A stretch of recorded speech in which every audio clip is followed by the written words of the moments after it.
Today we are speaking to you from the traditional lands of the Kulin Nations across the Wurundjeri, Woiwurrung and Boonwurrung countries. We acknowledge and pay respect to elders past and present who have been custodians of these lands for thousands of years. We acknowledge the pain, trauma and injustices of our history and hope through truth-telling we can move to a place of justice and partnership together. Welcome to episode 7 of season 9 of The Leak. This episode on the Leak and Lockdown, we discuss health, mental, physical, sexual health, and access to these services. We're going to talk to Dr. Tracy Westerman, who founded the Westerman Jilya Institute, to discuss their work and the upcoming fundraising concert to raise awareness and support for Indigenous suicide prevention. So make that doctor's appointment, get that referral made, and know you deserve to be on the path to best health. Life will teach you, you just gotta live long enough to let it.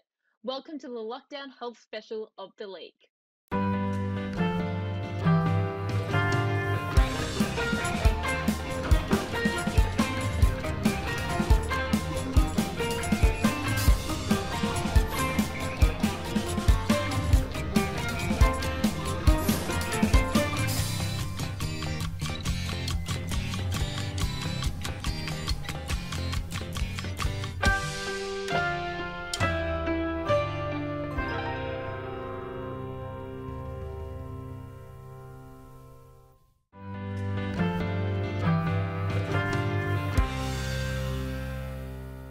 Having conversations around health is more complicated than a one-sentence marketing slogan.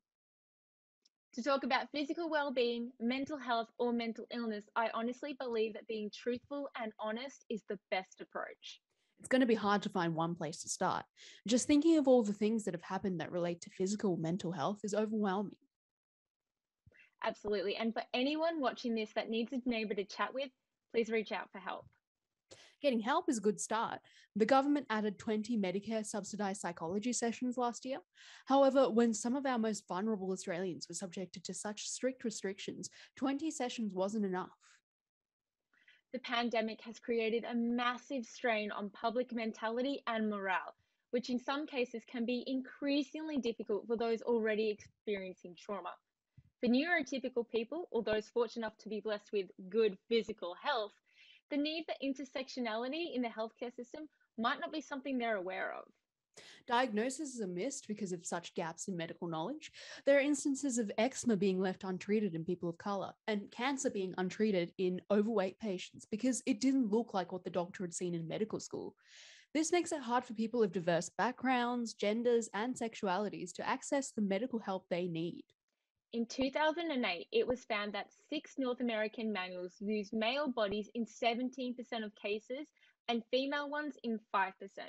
How are we meant to solve gender bias or race bias when there is disproportionately less research and funding? There's also gaps between the psychologists available and those seeking care, which means people of diverse communities often struggle to get the help they need. I once had to pay a therapist $300 just to explain I'm Indian. And a Queensland study also showed that people from these backgrounds require culturally appropriate support. There's no one size fits all when it comes to mental health or physical well-being. You know, more than 1 in 9 Australian women suffer from endometriosis, but they're still having to wait up to 10 years for a diagnosis. Women have also been given outdated advice from some gynecological doctors suggesting having a baby will help your endometriosis.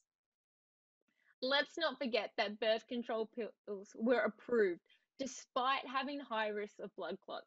However, with COVID vaccines, everyone has scrutinized the risk of blood clots. It seems like the only way to reach peak physical health and mental well-being is to be Western, white, male, with lots of money, and to be believed.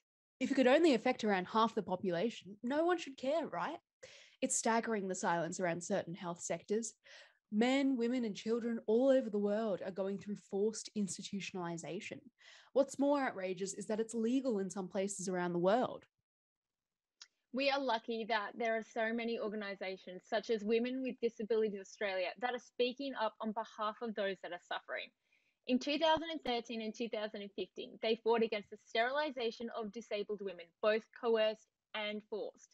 But until this inhumane treatment is made illegal and unable to pass through legal loopholes, it will remain. This is why we need to keep talking about all of the sectors of health. The less taboo these topics are, the less stigma will conquer. Ideally, we can help those in need with more of a sense of their needs. Slowly, it is important that we make progress. You might have experienced this yourself. Health is holistic. Your physical or sexual health can take a toll on your mental health. Those who've been assaulted, have had STIs or major surgeries to their sexual organs are going to be dealing with adversity, whether through the stigma in society or the mental and physical exhaustion of their reality. If people are uncomfortable talking about their problems, that isn't going to help resolve the situation. There's a similar problem with childbirth, stillbirth, abortion, and postpartum depression. There is often so much focus on the result of pregnancy that a parent's suffering can often be left behind. Studies show us that 1 in 6 mothers will experience postnatal depression and 1 in 10 fathers. It's not okay that almost half of fathers are not aware they can experience postnatal depression. It's not okay 43% of first-time parents see it as a sign of weakness. Once again, stigma robs people of the chance to have important, helpful conversations. The stress of having a health issue alone is nauseating. Now imagine finding a healthcare professional that understands your culture Understands your religious beliefs or lack thereof. and has experience with issues regarding your gender and sexuality.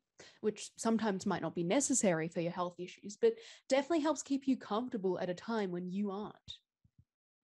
It is also important to acknowledge our privilege here in Australia with Medicare access, especially around the pandemic death toll and inconsistent access to vaccines. Absolutely. Health is a complex topic with many little complex subtopics sprouting out. Like our duty, it's ever growing and ever changing. I'm just glad that I have you and our neighbours as my support network if ever things go awry. Ditto. And there are numbers to call if I'm unable to contact you right away, and the Leak Tour is always open. I guess it's good to remind ourselves that we're all going through life at different paces with different weights on our shoulders. A little patience and transparency with our friends and with ourselves can go a long way. And to continue our discussion, joining us remotely is Dr. Tracy Westerman to discuss suicide prevention.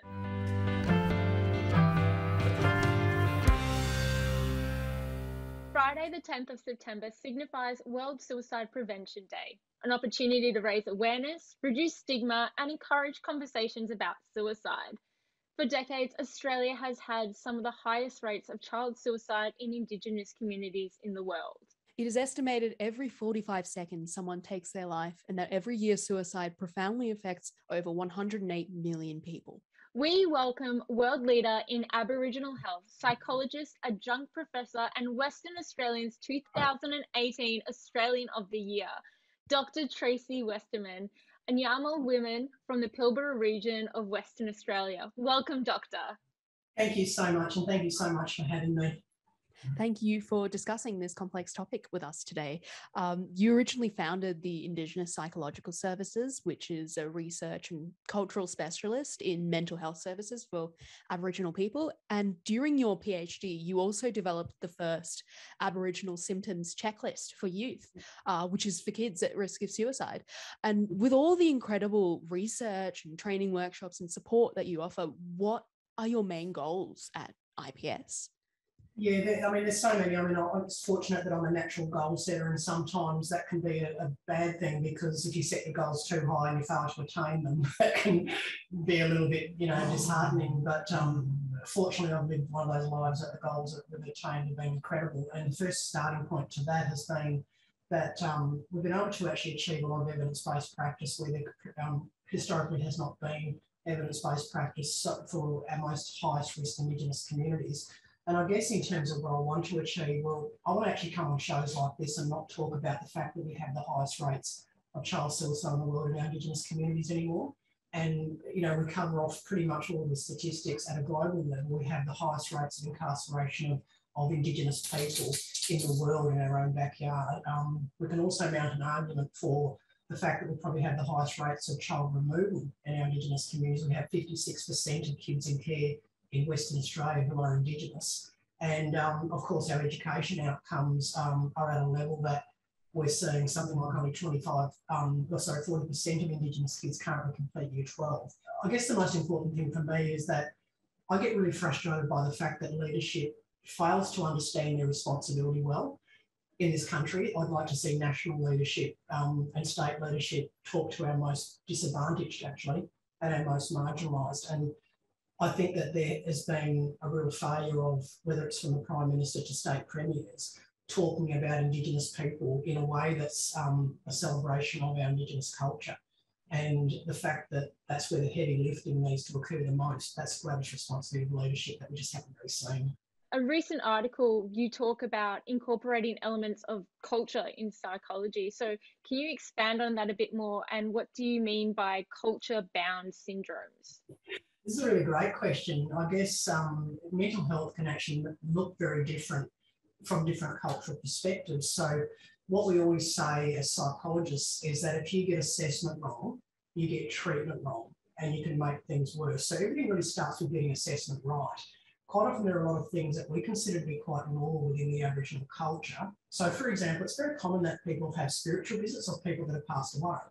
And that's actually a very common cultural phenomenon. When someone's passed away, they'll visit us spiritually. Now, sadly, when people come into contact with mainstream services, that looks like someone who's schizophrenic or psychotic. And so what we're finding, there's lots of different culture-bound syndromes that certainly I've validated in my research, but that's one example. And what we're seeing in terms of the statistics is that Aboriginal people have 17 times the rate of psychosis and schizophrenia compared to non-Aboriginal populations. And so the prevalence data we're seeing is, frankly, it's not possible to have rates of schizophrenia and psychosis that are that high. So what's happening is, because people are trained in a mainstream way, they don't know what they don't know. So it's not intentional that people are trying to misdiagnose or overdiagnose. It's just that they're coming in from a very different world perspective.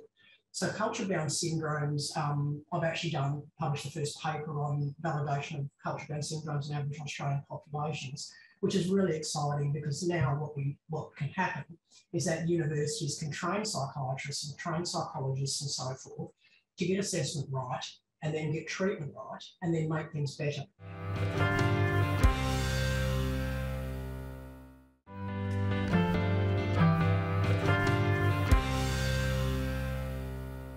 To continue our discussion, joining us remotely is Dr. Tracy Westerman to discuss suicide prevention. You've also founded the Westerman Jilya Institute for Indigenous Mental Health. What is the purpose of this institute, and why are federal or state governments not doing more to fund suicide prevention? Yeah, I guess the idea behind the Westerman Jilya Institute, interestingly enough, it was born out of frustration. And I'm a natural optimist, so it was really hard for me to admit that. And look, it was quite distressing how the Jilya Institute started. Was basically, we had the Fogliani inquiry into 13 suicide deaths of Indigenous youth in the Kimberley. And that was the fourth coronial inquiry that had occurred of Indigenous suicides in the Kimberley since 2009. And the suicides were still continuing to escalate. The reason why these children were dying was because of this thing that they referred to as system failure. Now, what that meant was that children didn't have access to services. So the more remote you are, the harder services are to access. You throw culture into the mix. And then, of course, what happens is it becomes really difficult to get access to services. So children should not be dying from want in a world of excess. And so that day I picked up the phone and I donated $50,000 of my own money to start the Dr. Tracy Westerman Indigenous Psychology Scholarship Program, predominantly to increase the number of Indigenous psychologists in remote areas. Like I said, the Jilya Institute was started out of frustration, but essentially what now has happened is that it's grown really quickly, and we now have 15 Indigenous psychologists under the Westerman Jilya Institute for Indigenous Mental Health that we've found funding to support in just 9 months. And so that's going to make a significant difference in relation to getting best practice services into those communities that are our highest risk communities. In terms of what government aren't doing, how long have you got? I guess, how long is this program? I guess the first thing is just that they haven't done that. They haven't provided access to those really, really remote communities. And I guess it starts with my first point, that leadership really doesn't speak to our most marginalised. leadership should be speaking to our highest risk, most vulnerable, marginalised communities. Because if we actually address our most vulnerable communities, then equality becomes something that becomes fairly much easier, because access has actually been improved at the most difficult level. So that's the problem, I guess, is the services just haven't been provided in those regions. The next thing we aren't doing really well is we're just not, strangely enough, we don't actually have programs that actually measure outcome, quite simply. So funded programs are actually not required to demonstrate that they're measuring suicide risk reduction in, for example, criminality risk factors. So the thing that's really shocking to me is that if you just measured outcome nationally, if you create a national database of outcome across suicide prevention, across mental health prevention, you would clean up a lot of these issues nationally.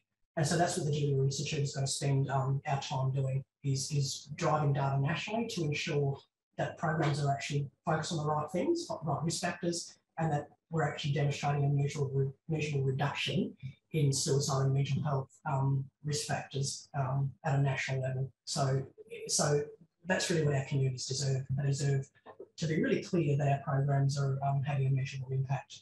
Absolutely. Now, the Institute recently tweeted about an exciting upcoming fundraising event. Can you please tell us more? Yeah, the Westerman Jilya Institute for Indigenous Mental Health, we don't, even though we've got 15 Indigenous psychologists under my scholarship program, we actually don't have funding, like guaranteed funding, other than some wonderful philanthropists and some government organisations that fund a lot of our recipients long term, and of course my own personal donation. So the idea behind the concert is to raise funds to increase the number of Indigenous psychologists that are under my scholarship, and it's going to be run on World Suicide Prevention Day. Now, the reason why it's on World Suicide Prevention Day is because, shockingly, despite the fact that we have the highest rates of child suicide in the world in our own backyard and Indigenous communities, Indigenous suicides were not mentioned on World Suicide Prevention Day. And so that was so distressing to me, working with so many bereaved parents. And so I set off on a path to change that. The first step to healing is that your pain is validated. And the worst pain is to feel as if you are invisible. And so when the pain of our Indigenous people is invisible to most Australians, it becomes really difficult for people to feel as if to heal. And so there's a couple of things going on in the background around just these lives matter. Let's brand it with World Suicide Prevention Day so it's amplified, and that, you know, people actually feel as if this actually, you know, that the lives of their children matter equally. And so I think the great thing about the concert is, even though it's about Indigenous suicide, it's such a night of optimism and hope. And if we can lift the pain of a bereaved Indigenous parent just for one night, and also show them that, look at all of these Indigenous psychologists at a practical level that are putting their hands up to say that we want to do the heavy lifting so that we don't continue to have the highest rates of Indigenous child suicide in the world. And it is a real optimistic night, and it's Indigenous artists that have all donated their time. So Gina Williams, who is an incredible, I mean, frankly, I just think that she's a national treasure. You know, she's amazing. Her and Guy Gauss, who jumped on straight away to donate their time. Bo Jesse Pigram, who came 12th on The Voice. He's just amazing. Naomi Pigram, who's his auntie. And the Pigram family are actually a very, very big family, musical family in the Kimberley. So it's great to have that Kimberley representation, because they've carried the burden of suicides for a long time now, in this country for a couple of decades now. So it's great to have their participation. Kobe Morrison, who is a young boy who's 2018 NAIDOC Scholar of the Year. And of course, our special guest is John Butler, who signed on about 2 months ago, within less than 24 hours of me sending a letter, an aspirational letter, let's face it, to his manager. I was expecting a Dear Tracy letter back. And within less than 24 hours, they said we'd be honoured to play. So everyone's playing pro bono or free. Tina Altieri is also well known as a newsreader, Channel 7 newsreader. She is emceeing the event. And we've also got Ash Penfold, who runs a beautiful organisation called Corroborative for Life. who has these beautiful young Indigenous kids and himself doing just a welcome to country type corroboree at the very start. So it's an incredible evening that, we hope will be a massive success. Yeah, it sounds incredibly awesome. So how can people gain access or buy tickets? Hopefully it's not sold out yet. Well, no, I think we're trying to get 200 seats sold in the next 3 weeks. So we've still got 200 seats left, and they're actually at pretty reasonable prices. There's still a handful at $90, so that is really cheap. It's at the beautiful Winthrop Hall at UWA, University of Western Australia, Perth. We've also done the Winthrop Hall for free. We've got quite a few tickets at $110 as well, and they are all available at Tickets WA. So you can literally just Google Tickets WA and the Jilya, and Jilya is spelled Jilya. The other thing that people can do, because everyone's in lockdown sadly, and people keep saying, well, how can I contribute? There are so many ways you can contribute. The first thing, which is just so lovely, we've had a very significant push, I guess, to underwrite the cost of a seat for a bereaved Indigenous family member to attend the concert for free. And so we blocked 100 seats for that purpose. Now, I've been really overwhelmed. It's been amazing. We've had 50 seats underwritten just by donations to the Jilya Institute. And so we've been overwhelmed with bereaved Indigenous families, which is kind of, it's a hard thing, isn't it, when you're overwhelmed by the number of bereaved families, because it breaks your heart that there's so many. But it's also lovely that they feel as if there's something positive that they can actually come to for a change to be part of. So we've got 50 seats that are already full within 2 days of announcing, that the seats are available. So people can still donate to underwrite the cost of a seat from $110 and do that. And the other thing, they can just donate to the Jilya Institute directly. We are a registered charity, and so every dollar is tax deductible. So that's my plug. Doctor, thank you so much. It has been an honour to meet and discuss this with you, and thank you for all your work, insights and recommendations. You're very welcome. And thank you so much, ladies. It's been, and hopefully we'll get more tickets sold, and this will be, what I'm hoping is the event will become bigger and bigger and bigger each year. This is people power. People power is going to get this done. Black and white Australians coming together, and it's just a wonderful, wonderful night. Oh, thank you, Tracy. And for those watching at home, please, on 8 p.m. of September 10th, don't forget to safely light a candle near a window to show your support for suicide prevention. And if you or anyone you know needs help, some support services are available here. And for crisis support or suicide intervention services, call 13 11 14.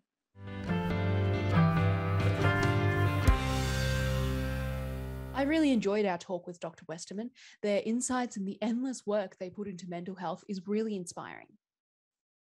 They're incredible. Today's episode has shown the progress we have made in physical, mental, and sexual health. We have a long way to go, but we are making steps in the right direction. Certainly. So again, if anything we talked about today distresses you, please reach out to people that make you feel safe and heard. Thanks for watching The Leak in Lockdown.